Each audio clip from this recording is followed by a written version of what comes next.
റാസിയുടെ work ഈ ചിത്രങ്ങളങ്ങനെ ഞാൻ ശ്രദ്ധിച്ചിട്ടുണ്ടായിരുന്നില്ല. നേരത്തെ ഈ IFFKയുടെയൊക്കെ സിഗ്നേച്ചർ ഫിലിമെല്ലാം റാസി ചെയ്തിട്ടുണ്ട് എന്നാണ് ഞാൻ മനസ്സിലാക്കുന്നത്. ഈ ടെക്നോളജിയുടെ ഏറ്റവും അഡ്വാൻസ് ആയിട്ടുള്ള സാധ്യതകളെ ഉപയോഗിച്ചിട്ട് ആർട്ടിനെ എക്സ്പ്ലോർ ചെയ്തിട്ടുള്ളത് ഈ ചിത്രകലയിലാണെന്നാണ് ഞാൻ വിചാരിക്കുന്നത്. അപ്പോൾ അത് ഡിജിറ്റൽ പെയിൻറ്റിംഗ് എന്നുള്ള അർത്ഥത്തിൽ മാത്രമല്ല, നമ്മുടെ ഇമോഷനെ എക്സ്പ്രഷനെയൊക്കെ മാക്സിമം എക്സ്പ്ലോർ ചെയ്യാൻ ഈ ഡിജിറ്റൽ മാധ്യമത്തിൻ്റെ സഹായത്തോടു കൂടി കഴിഞ്ഞിട്ട് ഇതിലെ പല ചിത്രങ്ങളും ഭയങ്കര ഇൻട്രസ്റ്റിംഗ് ആയിട്ടാണ് എനിക്ക് തോന്നിയത്. മൊത്തത്തിൽ എല്ലാ ചിത്രങ്ങളും നിറങ്ങളുടെ ഒരു വല്ലാത്തൊരു സമ്പന്നത ഉണ്ട്. അതേ സമയത്ത് ഇരുട്ടും വെളിച്ചവും തമ്മിലുള്ള ഒരു കോമ്പിനേഷൻ എല്ലാ ചിത്രങ്ങളും കാണുന്നുണ്ട്. ഇരുണ്ട കാടാണ് ചിത്രീകരിക്കാൻ ശ്രമിക്കുന്നതെങ്കിലും അതിനകത്ത് കാടിന് അകത്തുകൂടെ അരിച്ചിറങ്ങുന്ന വെളിച്ചം, പരന്നൊഴുകുന്ന വെളിച്ചം.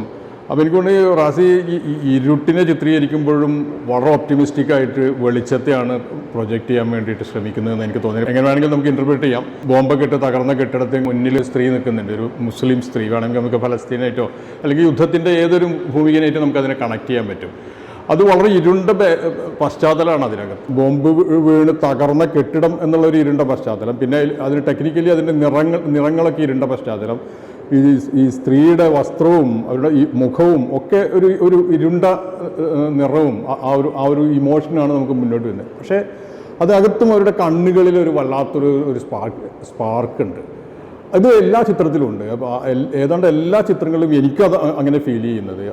അത് ഇരുട്ടിനെ ചിത്രീകരിക്കാൻ എന്നുള്ള വ്യാജേന യഥാർത്ഥത്തിൽ റാസി വെളിച്ചത്തെ അല്ലെങ്കിൽ പ്രതീക്ഷയെ, വളരെ ഒപ്റ്റിമിസ്റ്റിക് ആയിട്ടുള്ള ഒരു ആശയത്തെ, ഒരു ഇമോഷനെയാണ് ഈ ചിത്രത്തിലൂടെയൊക്കെ പറയാൻ ശ്രമിക്കുന്നത് എന്നാണ് എനിക്ക് തോന്നുന്നത്. അത്രയും ഈ ചിത്രത്തെ കൂടുതൽ വിശകലനം ചെയ്ത് സംസാരിക്കാനുള്ളൊരു ശേഷി എനിക്കില്ല.